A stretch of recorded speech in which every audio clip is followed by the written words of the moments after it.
Big TV భక్తి సమాచారం WhatsApp ఛానల్లో జాయిన్ అవ్వండి. అన్ని విశేషాలు ఎప్పటికప్పుడు తెలుసుకోండి. శ్రీమాత్రే నమః. శ్రీ గురుభ్యో నమః. యా దేవీ సర్వభూతేషు మాతృరూపేణ సంస్థిత. నమస్తస్సై నమస్తస్సై నమస్తస్సై నమో నమః. వీక్షిస్తున్నటువంటి ప్రేక్షకులందరికీ కూడా శ్రీమాత్రే నమః. శ్రీ గురుభ్యో నమః. ఆషాఢమాసం. ఆషాఢమాసంలో శుభకార్యక్రమాలు ఎందుకు చేసుకోకూడదు, శుభకార్యక్రమాలు చేసుకుంటే ఎలాంటి ఇబ్బందులు ఉంటాయో ఒక్కసారి తెలుసుకుందాం. ఆషాఢమాసము అనేటటువంటిది శూన్యమాసంగా నిర్ణయం చేయడం జరిగింది. ఎందుకంటే ఈ మాసంలో వర్షాకాలము, అందులోనూ ఈ యొక్క రైతులకు నాట్లు వేసుకునేటటువంటి సమయంతో పాటు ఈ మాసంలో అనేక రకాలైనటువంటి అమ్మవారి యొక్క నవరాత్రి ఉత్సవాలను, అంటే అమ్మవారి యొక్క ఆరాధనను జరిపేటటువంటి మాసంగా చెప్పడం జరిగింది. అందులోనూ ఈ మాసముకు కన్యామాసం అని కూడా పేరు. ఎప్పుడైతే అమ్మవారి యొక్క నవరాత్రులు రావడం జరుగుతుందో దానిని కన్యామాసము అని అంటూ ఉంటాము. ఈ కన్యామాసంలో ఇలాంటి శుభముహూర్తాలు కూడా చేయడానికి నిషిద్ధమైనటువంటి మాసంగా చెప్పడం జరిగింది. అందుకే మానవ కళ్యాణానికి ఉపయోగపడేటటువంటి ముహూర్తాలు మాత్రం పనికిరావు. దేవతా క్రతువులు, శాంతి కర్మలు ఏవైనా చేసుకోవచ్చు. అలాగే ఆషాఢ మాసంలో శ్రీమంతాలు చేసుకోవచ్చు, అలాగే అన్నప్రాసన చేసుకోవచ్చు. ఇలాంటివి చేసుకోవచ్చు తప్ప వివాహాలు, ఉపనయనాలు, అలాగే నిశ్చితార్థములు, అలాగే పుట్టు వెంట్రుకలు తీయడము, ఇలాంటివి కొన్ని షోడశ కర్మల్లో కొన్ని నిషిద్ధమైనటువంటి కర్మలుగా చెప్పడం జరిగింది. అందుకే ఆషాఢ మాసంలో శుభముహూర్తాలు ఉండవు. అంటే వివాహాది గృహప్రవేశ ముహూర్తాలు ఈ ఆషాఢ మాసంలో ఉండవు. అందులోనూ ఈ ఆషాఢ మాసంలో కేవలం అమ్మవారి యొక్క ఆరాధన చేయడం మాత్రమే విశేషమైనటువంటి కైంకర్యాలతో కూడుకున్నటువంటి మాసంగా చెప్పడం జరిగింది. అందుకే ఈ ఆషాఢ మాసము శుభముహూర్తాలు లేవు అని అర్థం చేసుకోవాలి. ఎప్పుడైనా సంవత్సర కాలంలో ఆషాఢ మాసం వచ్చింది అంటే ఈ ఆషాఢ మాసం శూన్యమాసము అని చెప్పడం జరిగింది.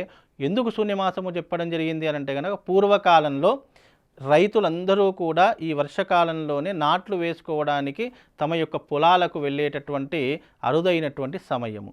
ఆ సమయంలో అందరూ కూడా వర్షాలు పడుతూ ఉంటాయి, అలాగే నాట్లు వేస్తూ ఉంటారు. కాబట్టి పంట పండించడానికి ఇది అనువైనటువంటి ముహూర్తం. కాబట్టి ఈ ముహూర్తాలను కేవలం పంటలు వేసుకోవడానికి, నాట్లు వేసుకోవడానికి మాత్రమే ఈ మాసమంతా ఉపయోగించడం జరిగింది. అందులోనూ ఆషాఢ మాసం వచ్చిందంటే వర్షా ఋతువు ప్రారంభమై వర్షాకాలం ప్రారంభమయ్యేటటువంటి సూచికగా కూడా చెప్పడం జరిగింది. కాబట్టి ఈ వర్షా ఋతువులో ఉన్నటువంటి ఏవైతే ముహూర్తాలు ఉన్నాయో అవన్నీ కూడా నిషిద్ధమైనటువంటి ముహూర్తాలు. అలాగే ఈ ఆషాఢ మాసంలో అనేటటువంటిది అమ్మవారికే అంకితం చేయబడినటువంటి మాసము. అలాగే ఈ ఆషాఢ మాసంలో గ్రామాన్ని దాటి వెళ్ళకూడదని కూడా శాస్త్రాలు చెబుతున్నటువంటి మాట.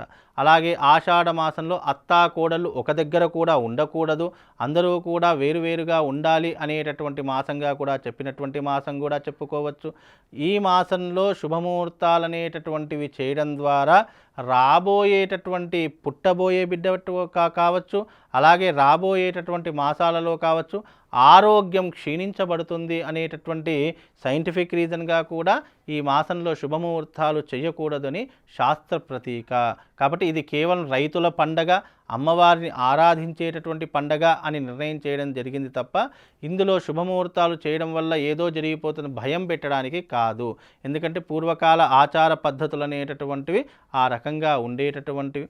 అందులోనూ ఈ మాసంలో చాలా ప్రత్యేకంగా స్త్రీలందరూ కూడా గోరింటాకు పెట్టుకుంటూ ఉంటారు, అలాగే ఎన్నో రకాలైనటువంటి పుట్టింటికి వెళుతూ ఉంటారు. అంటే ఈ సంవత్సరము ఆషాఢ మాసంలో ఆ జగన్మాత అయినటువంటి ఆదిపరాశక్తి పుట్టింటికి వచ్చేటటువంటి మాసంగా చెప్తూ ఉంటారు.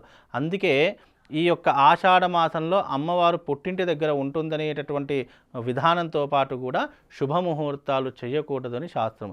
అందులోనూ ఈ సంవత్సరము ఆషాఢ మాసంలో మూఢాలు ఉన్నటువంటి కారణం చేత, అంటే గురుమూఢాలు ఉన్నటువంటి కారణం చేత కూడా శుభముహూర్తాలు ఈ సంవత్సరము లేవు. కాబట్టి అందరూ కూడా గమనించి ఈ మాసంలో ఆషాఢ మాసంలో శుభముహూర్తాలు లేవు. మళ్ళీ జూలై 24 తర్వాత శ్రావణ మాసం ప్రారంభమవుతుంది. ఈ శ్రావణ మాసంలో శుభముహూర్తాలు అంటే పెళ్ళిళ్ళు, గృహప్రవేశాలు, నామకరణలు, అంకురార్పణలు ఇవన్నీ కూడా మీరు ఈ శ్రావణ మాసంలో చేసుకునేటటువంటి పనులు చేసుకోవాలి. ఏం చేసుకోవాలి శ్రావణ మాసంలో?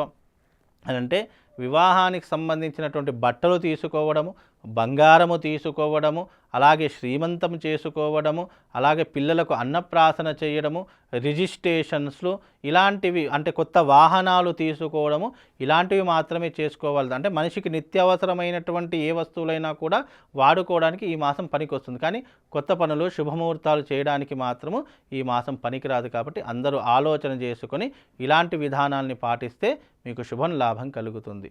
స్వస్తి. శ్రీమాత్రే నమః. For more videos like this, subscribe Big TV channel.